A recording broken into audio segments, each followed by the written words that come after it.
खींचा पापड़ या फिर राइस की पापड़ी। आज हम घर पे खींचा कैसे बनाते हैं वो बताएंगे। ये प्रोसेस थोड़ा ट्रिकी होता है, लेकिन आप सब स्टेप अच्छे से फॉलो करेंगे तो आप जरूर से घर पे खींचे बना सकेंगे। तो चलिए शुरू करते हैं राइस के खींचे बनाना। सबसे पहले 500 ग्राम चावल का आटा लेना है। आप ध्यान ये रखिए कि जो आप चावल का आटा ले रहे हैं वो नए चावल का हो। पुराने चावल का आटा अगर आप लेंगे तो वो पानी ज्यादा पिएगा।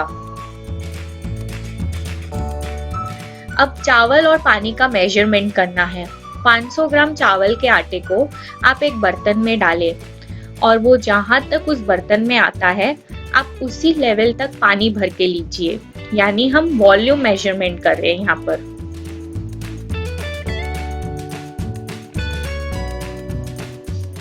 अब हमने जो चावल के लेवल तक का पानी लिया है उसे आप एक बड़े बर्तन में गर्म करने रखिए।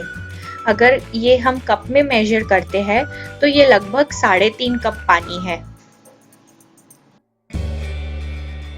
जब पानी में उबाला आने लगे तो इसमें 1 छोटी चम्मच अजवाइन डालिए। अब इसमें 2 छोटी चम्मच तिल डालिए। 1 बड़ा चम्मच नमक डालिए। 2 छोटी चम्मच मिर्ची का पेस्ट डालिए। ये आप अपने स्वाद अनुसार थोड़ा एडजस्ट कर सकते हैं। अगर आपको तीखा ज्यादा पसंद है तो आप और डाल सकते हैं। अब इसमें 20 ग्राम पापड़ खारा डालिए। ये मार्केट में इजीली मिलता है और ये जरूरी है डालना। पापड़ खारा डालते ही आंच तुरंत ही बंद कर देनी है। अब इसमें जो हमने 500 ग्राम चावल का आटा मेजर करके रखा था उसे थोड़ा थोड़ा करके डालिए और उसे जल्दी जल्दी बेलन की मदद से हिलाइए। ध्यान ये रखना है कि इसमें कोई गांठ नहीं पड़नी चाहिए और इसे खूब अच्छे से जोर से हिलाना है।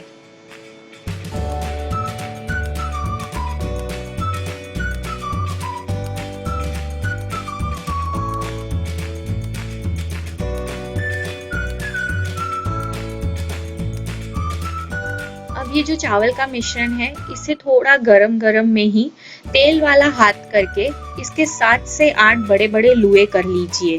ये सब प्रोसेस आपको जल्दी करना है। ये मिश्रण को ठंडा नहीं होने देना है, वरना इसका पापड़ बनाना मुश्किल हो जाएगा।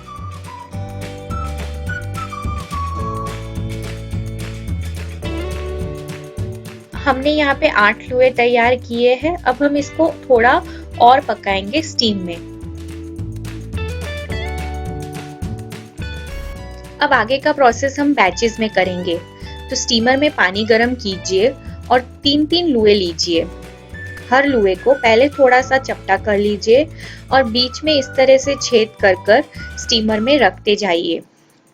इसे ढककर कम से कम 10 से 15 मिनट के लिए स्टीम कीजिए ताकि जो चावल का आटा है वो अंदर तक अच्छी तरह से पक जाए।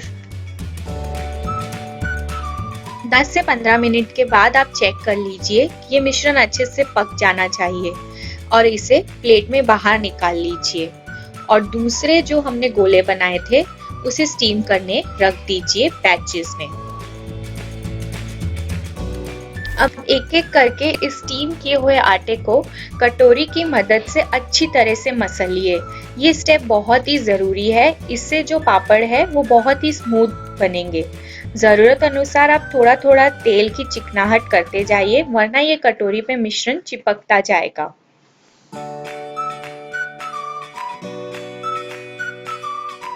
ये सब प्रोसीजर आपको गरम गरम में ही करना है। मिश्रण को ठंडा ना होने दे, वरना इसके पापड़ बेलना मुश्किल हो जाएगा।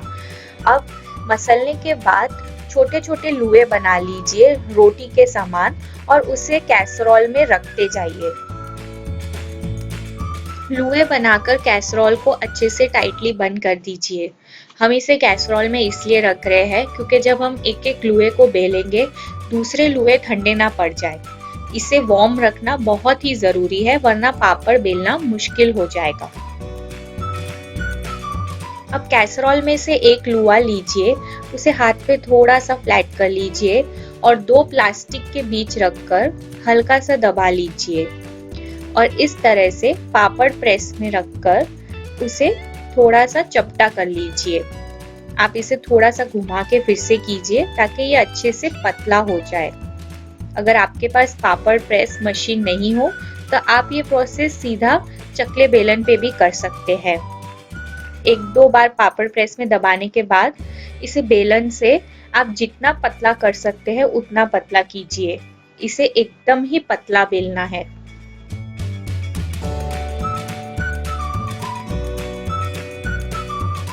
बेले हुए पापड़ को एक प्लेट में रखते जाइए। आप एक बार फिर से ये प्रोसेस देखिए। लुए को थैली के बीच में रखना है, प्लास्टिक के बीच में, और फिर इसे पापड़ प्रेस में दबाना है। 2 बार दबाइए और इसे फिर बेलन से चकले पर बेल लीजिए। आप जितना पतला बेल सकते हैं और इसे एक थैली पे रखते जाइए। जब आपके पास 4 से 5 पापड़ बेल के तैयार हो जाए तो आप इसे धूप में एक कपड़े के ऊपर फैलाकर रखते जाइए। सभी चावल के पापड़ को इसी तरह से तैयार कर लीजिए और धूप में सूखने के लिए रख दीजिए एक चादर पर डालकर।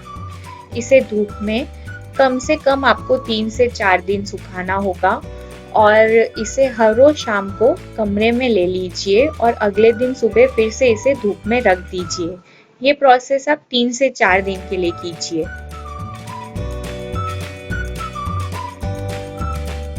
3 से 4 दिन के बाद पापड़ सूखने के बाद इस तरह से दिखेंगे। आप इसे किसी एयरटाइट कंटेनर में स्टोर करके साल भर तक रख सकते हैं और जरूरत अनुसार तल सकते हैं। राइस पापड़ तलने के लिए तेल को अच्छे से गरम कर लीजिए और फिर उसमें पापड़ी डालिए और ये तुरंत ही ऊपर आने लगेगी।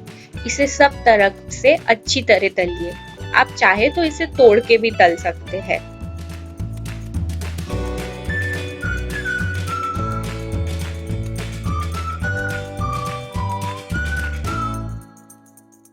तो तैयार है चावल के खींचा पापड़।